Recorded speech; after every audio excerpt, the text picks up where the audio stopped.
यो direct Nepal to Delhi पनि bus जान्छ याम पस रोड। सो अब हामी चाहिँ यहाँबाट निस्किरहेको छौँ आफ्नो कामको लागि। आज हाम्रो काम चाहिँ त्यति भइएन, अब माघमा आउनु होला भनिरहेछन्। अब छोड्नु, अब हजुरलाई म बजार हेरेर आउँछु, धनगढी बजार। ल ठिकै छ जस्तो लाग्यो, किनकि एङ्गल धेरै पनि गर्नु न कम पनि गर्नुहुन्न। यी पुरा ग्लस रहिसक्यो, घर कपडा पनि धुनु छ। अब छोडो तार सार्यो, तार भने यस्तै हो। Let's see the Dhangadhi city, sub metropolitan city भन्छन्। Let's heads out. अब किनकि यहाँदेखि निस्केर हजुरले पल्लो बाटो पनि देखाउँछु। ठ्याक्क फेरि अर्को दिन एक दिन फ्री भएपछि हजुरलाई अर्को बाटो पनि देखाउँछु। पसल जान्छु म पनि, भिडियो एन्ड गर्छु।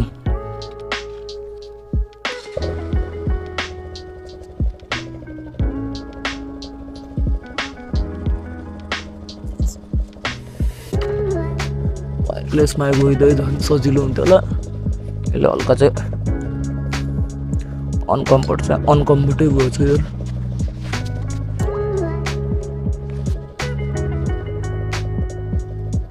Now let's go.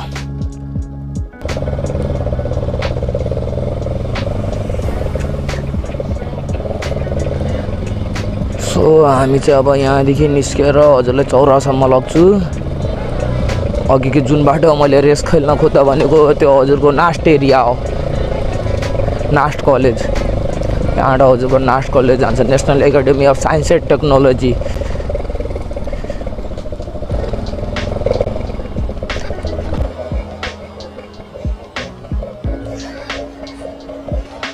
एन्ड अब हामी चौरातर्फ जान लाग्छौँ। यो भनेको एसपिए ग्राउन्ड थियो, पहिला यहाँ क्रिकेट हुन्थ्यो। बाबु चाहिँ हेरी छ। यो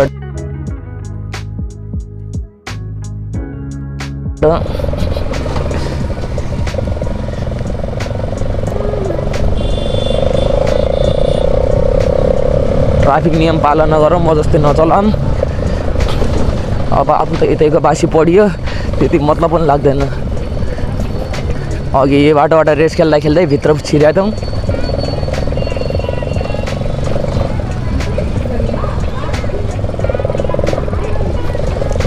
अनि यो चाहिँ bus park area, this is the bus park area.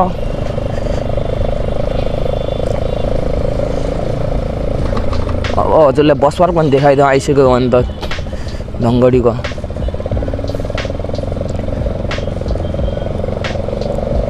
This is Dhangadhi bus park.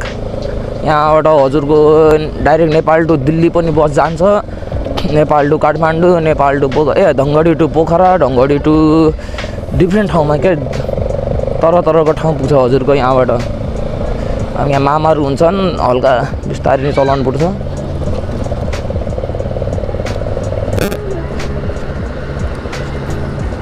यहाँ हेर्न सक्नुहुन्छ धनगढी, साँधे, बाजुरा, यहाँबाट सबै ठाउँको बस जान्छन्। दिपायल, दोटी, बजाङ, बाजुरा, धनगढी, काठमाडौँ। यो चाहिँ काठमाडौँ एरियाको लाइन हो। र हजुरको यहाँ काठमाडौँ अगाडि गयो भने पोखरातिरको लाइन आउँछ हजुरको। ठ्याक्क Dhangadhi to campus road, campus road पनि जाने रहेछ हजुरको। पहिला क्याम्पस रोड थिएन। यो चाहिँ सानो र मिठो बस पार्क हाम्रो।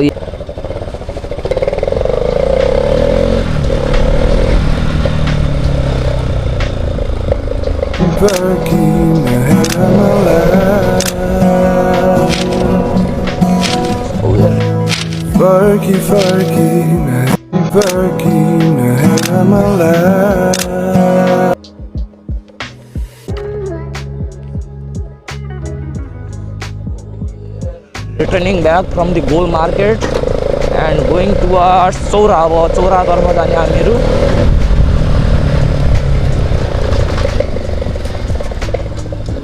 अब यस्तो एरियामा त पड्काउँदा हुन्छ, किनकि यहाँ मान्छे नहिँड्छन्।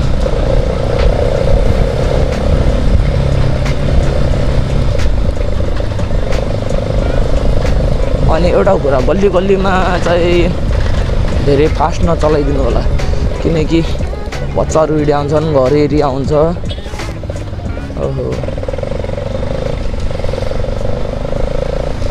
सो अब पिपल्स रियाक्सन पनि टेस्ट गरौँ, किनकि मान्छेहरूले हामीले धेरै राम्रो रियाक्सन आइरहेको छन् सबैतर्फबाट, जो पनि हेरि छन्।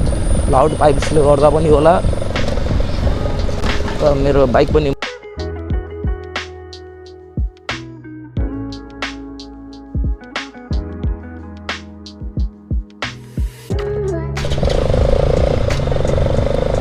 उहाँ चाहिँ हाम्रो गणेशर हुनुहुन्थ्यो, रेड ज्याकेट हो कि red Uma. People's reaction nice, every one is watching me. सायद यो भ्लगिङले गर्दा पनि, किनकि मान्छेहरू यहाँ बढी जस्तो भ्लगिङ गर्दैन नि त। ढङ्गडीको पनि कन्टिन्यू भ्लग गर्ने होला, सायद फर्स्ट मै होला।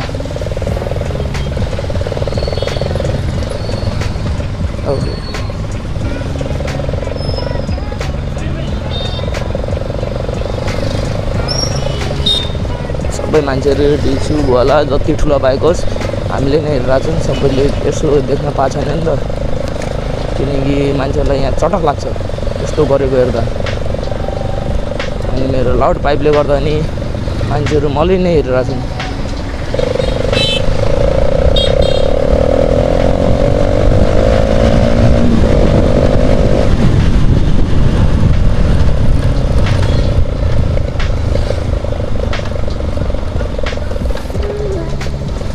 मेरो टिनको डब्बामा रियाक्सन।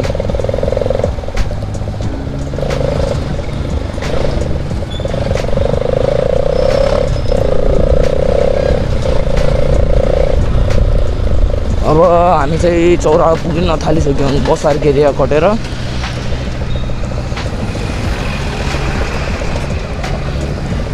बजाज सोरुम देखाउँ भने अब बजाज सोरुम अझै टाढा छ। यो चाहिँ टिभीएस सोरुम हो, सिधै टिभीएस सोरुम हो धनगढी।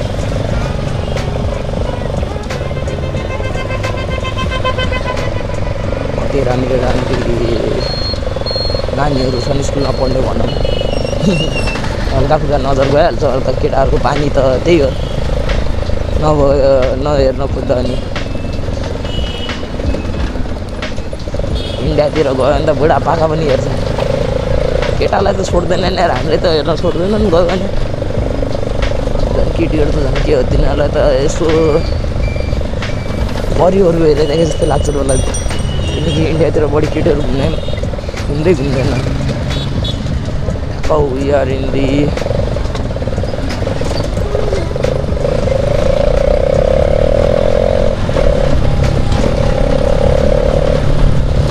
बाटो त लास्टै खराब छ यो धनगढीको, किनकि यहाँका नेता चोर छन्, एक नम्बरका चोर हुन्। बाइक चलाउँदै नि थाकिन्छ यार, यो बजारमा त स्कुटी नै ठिक छ।